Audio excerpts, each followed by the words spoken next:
Hola, profe, buenas noches. Voy a presentarle la actividad 3, la exposición, en la cual debemos realizar una presentación. Yo lo hice por medio de PowerPoint, donde se va a hablar acerca del módulo 2 del PDF.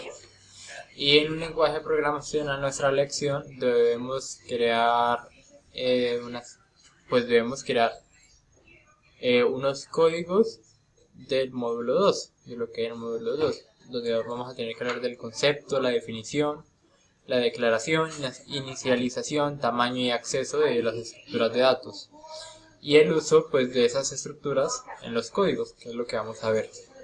Además, el significado de cada tipo de estructura y realizar un ejemplo donde se usen unas estructuras de las que vamos a ver.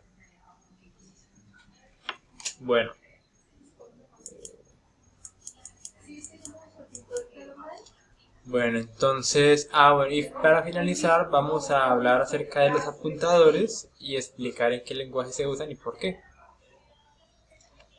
Entonces vamos al código. Vamos a Vamos acá a la exposición. Bueno, entonces es la actividad 3, hecha por mí, en la materia de estructura de datos de la Universidad Manuela Beltrán. Entonces, ¿qué es una estructura de datos? Una estructura de datos es una colección de datos que está organizado, lógicamente, claro, de un modo particular con el objetivo de facilitar su manipulación. Cada estructura tiene ventajas y desventajas, por eso hay estructuras que se usan para unas cosas en específico y otras para otras, ¿no? Ya que unas son más eficientes en unas cosas que en otras, igual que en los lenguajes de programación, algunos son más eficientes haciendo ciertas cosas y otros en otras, por eso hay varios. Entonces vamos a ver la declaración de una estructura. Acá yo una vez puse un ejemplo, todo lo hice por medio de Python, es el lenguaje que elegí, en el que vamos a mostrar cómo es que se hace la declaración de una estructura. Pues acá está cómo debe ser la estructura, lo que nos da el módulo, cómo debe ser cómo debe hacerse, ¿no? Y acá está representada en Python. Entonces quiero una estructura, que en este caso es una función, donde se almacena en dicha estructura la suma de dos números, A y B. Luego el usuario puede decir, bueno, quiero que A sea tal y B sea tal, cuando vayamos a llamar la función, y pues sale el resultado, ¿no? Entonces esa función sería como una suma, ¿sí? Entonces si necesitas sumar algo, pues usarías esa función, por eso es buena. ¿Cómo se inicia una función? La inicialización. Hay varias formas de iniciarla. En este caso, la estructura, ¿cómo se inicia una estructura? En este caso, que es una función, se inicializa llamándola, ¿no? Es para que se muestre en pantalla, ¿no? Entonces, en este caso la estamos llamando con dos números que yo escogí, 5 y 6. Que la suma viene siendo 11, ¿no? Y el tamaño, para poder ver el tamaño de una estructura se refiere al espacio que ocupa en la memoria de donde se está guardando toda esa información. En este caso, que es mi ordenador. Se usa un método que se llama sizeof. En Python toca llamar una librería que se llama sys, en el cual acá, como podemos ver, está la función.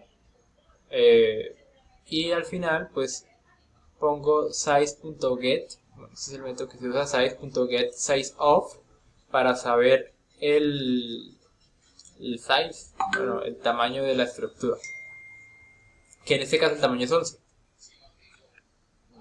Listo, ¿no? Entonces vamos al acceso.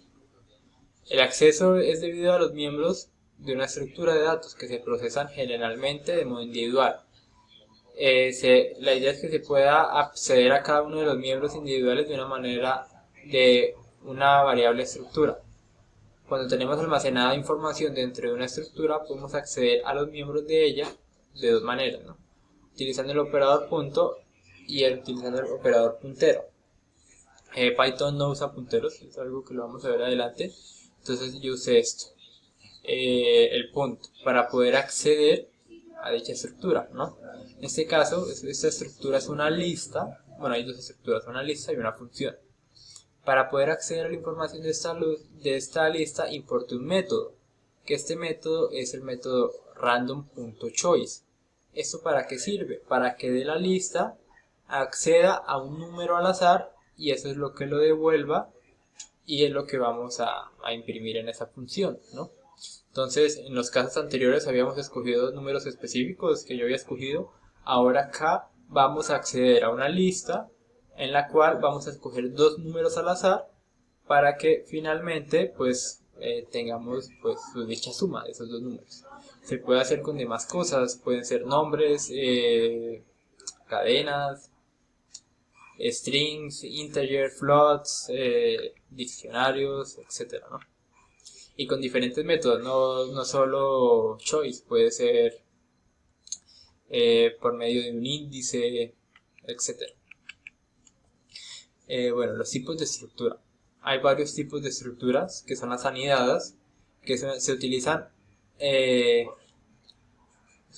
son unas que tienen unos miembros en común, donde solo se definen una vez y que se pueden reutilizar, por así decirlo, ¿no? Los arrays se suelen usar para almacenar una gran cantidad de información en un formato de estructura. Un array se puede decir que es una lista donde guardamos una información, como la que vimos anteriormente. Se puede decir que esa lista es un array de números, de los números que yo pues había definido anteriormente. Las uniones agrupan una serie de variables, pero su forma de almacenamiento es diferente. Las uniones, ¿qué es lo bueno de las uniones? Las uniones no tienen que tener el mismo tipo de elementos.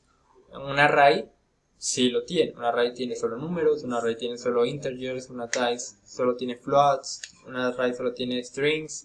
En cambio, esto de uniones puede tener varios arrays, por así decirlo, varios tipos de arrays. O sea, puede tener floats, puede tener integers, puede tener strings, puede tener un diccionario, puede tener una lista, etcétera, ¿no? O sea, diferentes tipos de números.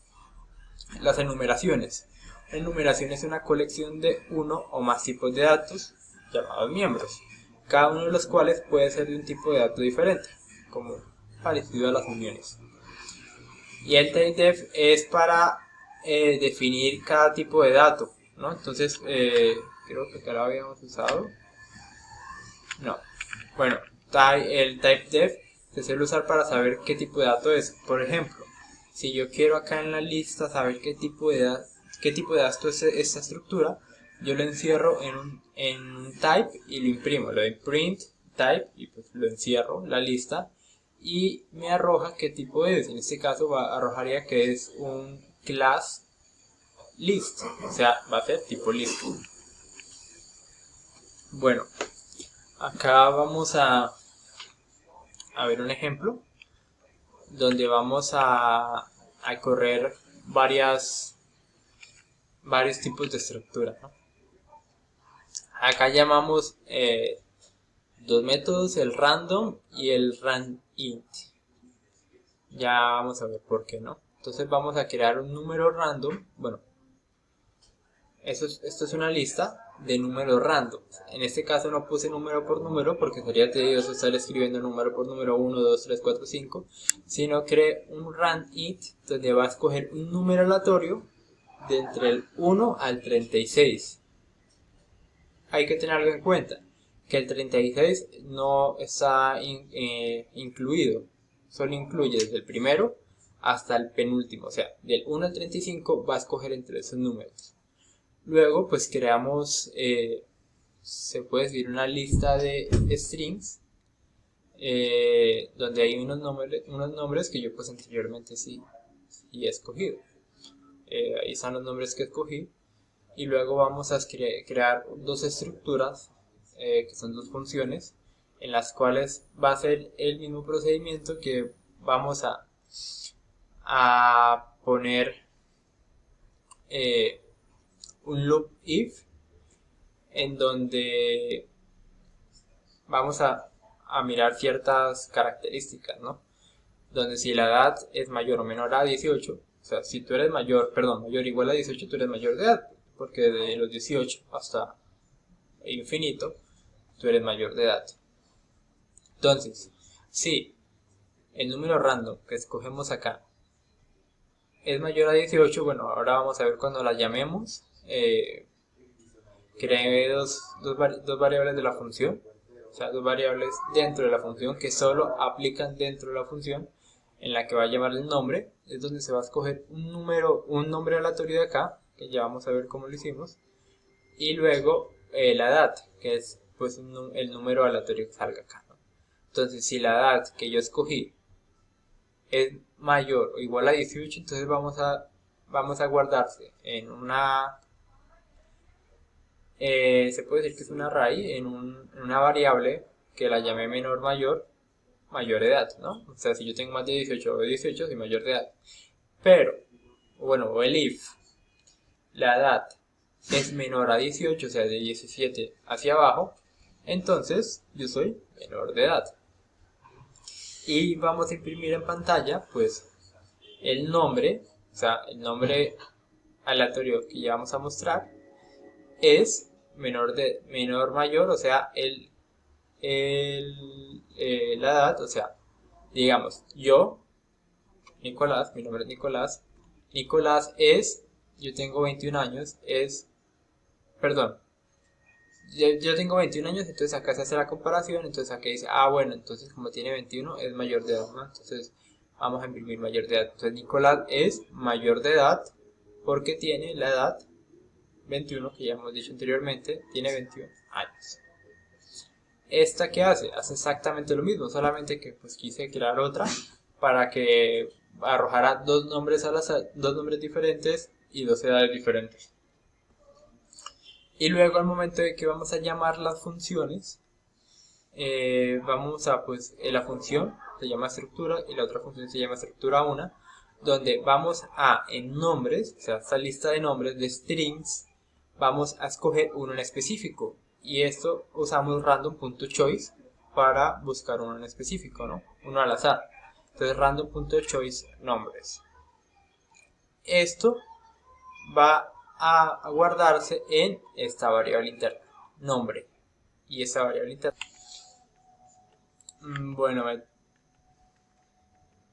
Bueno, me tocó cortar el video porque me quedé sin tiempo, bueno.